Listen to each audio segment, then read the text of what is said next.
Bienvenidos a 40 días en la palabra en este siguiente devocional. Espero que lo reciba de bendición y una palabra perfecta para ti, para mí hoy, que está basada en Primera de Tesalonicenses 2:13, donde vamos a estar hablando sobre la efectividad de la palabra de Dios en nosotros y para cómo puede cobrar esa efectividad la palabra en ti y en mí.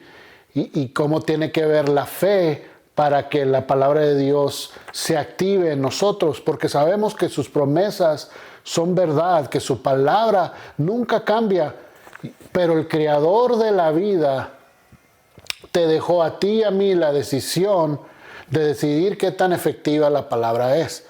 Es un manual que nos dio, pero para que funcione, tú y yo tenemos que decidir que lo vamos a poner en práctica y que vamos a creer lo que dice ahí para nosotros. Ahí vamos a leer lo que nos dice la palabra de Dios. Además, siempre damos gracias a Dios porque al llevarle su mensaje, ustedes lo aceptaron como si lo recibieran de parte de Dios y no de un ser humano. Y es verdad, ese mensaje es de Dios y hace que los que confían en Él cambien su manera de vivir. Y ahí nos dice Pablo que aceptaron la palabra de Dios. Que tú y yo tenemos que aceptar que primeramente la palabra de Dios es verdadera. Y si tú crees que Dios es verdadero, entonces tú crees que la palabra de Dios es verdad. Para que la aceptes primeramente, porque tú no puedes aceptar algo en el cual no confías. No puedes aceptar algo en el cual tú no crees que es verdad. Entonces la recibieron como que era parte de Dios. En otras palabras, la creyeron. Entonces, para que tú y yo creamos en la palabra de Dios, tenemos que creer que viene de parte de Dios. Entonces la pregunta es, si tú crees. Nos dice Mateo 9:29, que como Jesús estaba sanando a alguien enfermo en ese entonces, dice, Jesús le tocó los ojos y dijo, por haber confiado, y ahí delinea esa palabra, confiado en mí, serán sanados. Entonces, ahí claramente nos dice que tú determinas qué tanto y qué tan efectiva la palabra de Dios va a ser en ti. Porque, así como dice el versículo, porque confiaron, porque confiaste, porque sigues confiando, vas a ser sano, vas a ser salvo, vas a recibir las promesas de Dios en tu vida. Entonces, tu fe la tienes que combinar con el creer en Dios. Aquí hay un elemento muy grande que tú y yo tenemos que tener para que el poder de la palabra se active en ti y en mí, es nuestra fe. ¿Qué tanto crees? Tu fe se tiene que activar para que tú actives y sueltes la palabra de Dios en ti. Nos dice en Hebreos 4:2 que porque nosotros oímos la buena noticia, igual que aquellos israelitas que salieron de Egipto, solo que ellos no les sirvió de nada oírla porque no creyeron en el mensaje. Entonces, aquí te lo dice claramente, no te va a servir de nada solamente oírla. Es muy bueno que la escuches. Tenemos que escucharla porque la fe empieza en el oír, pero para activar tu fe tienes que creer y actuar y vivirla.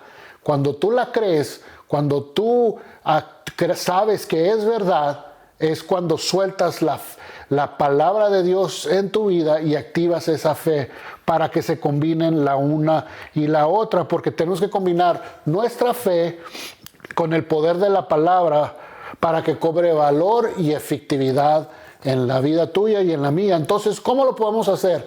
¿Cómo puedo yo combinar mi fe y el poder de la palabra en mi vida? Número uno, tienes que creerla.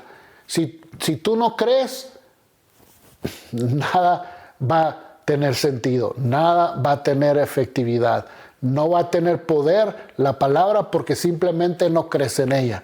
Tienes que creer como un padre cuando le dice a su hijo, voy a estar ahí a las a 4 de la tarde a recogerte a la escuela. Ahí está el niño parado, no lo ve por ningún lado, pero él creyó que su papá iba a ir a recogerlo a las 4 y ahí estaba esperándolo y ahí llega. Pero cuando no creemos, entonces nosotros se nos vienen las 4, las 15, las 4:30 y que no estás ahí esperando a tu padre. Y así nosotros mismos, cuando no creemos en la palabra, en el poder de la palabra, o leemos lo que nos dice, pero no la activamos dentro de nosotros. ¿Por qué? Porque no la creemos. La fe, según la Biblia, es creer que algo es verdadero porque crees que alguien es verdadero. Para que algo sea verdad, tienes que creer que alguien es verdad. Para que creas que la palabra es verdad, tienes que creer que Dios es verdad, que Dios habla verdad, que Dios te dice verdad cada día de tu vida. Entonces tú tienes que creer que Dios es verdadero. Y lo número 2 es, tienes que actuar en ella. Tu vida tiene que reflejar lo que tú crees. Para actuar, tienes que demostrar. Para poder actuar y activar tu fe, se tiene que ver en tu diario vivir, en la manera que hablas, en la manera que te comportas, en la manera que diriges tu vida. Así es como se ve que tú crees en la palabra. Ahí se ve que activaste en el actuar. Porque cuando yo oigo algo y no creo en ello, no me transforma, no me cambia, yo sigo siendo el mismo. Pero cuando la oigo, creo, yo actúo porque yo sé qué tan poderoso es lo que hago. Porque creo qué tan poderoso es vivir lo que la palabra de Dios me está diciendo que viva, en la manera que debo de vivir, en la manera que debo de actuar, en la manera de que debo de tener mis relaciones con amistades, mi familia, mi esposa, mis hijos. Todo eso refleja qué tanto estás actuando y creyendo en la palabra de Dios. Entonces, cuando tú te mueves en la palabra de Dios se va a mover en ti. Entonces yo te invito que este día esa sea tu oración. Señor, muévete en mí, muévete en cada cosa que yo hago. Yo me muevo según lo que tú me dices y tú muévete en mí a través de cómo yo acciono, cómo obedezco tu palabra, para así poder que tenga efectividad la palabra de Dios en mi vida y que no solamente sean palabras que oigo o leo, sino que sean palabras que transforman mi diario vivir. Te invito este día a que reflexiones en eso. Dios te bendiga y sigue recibiendo lo que Dios tiene para ti.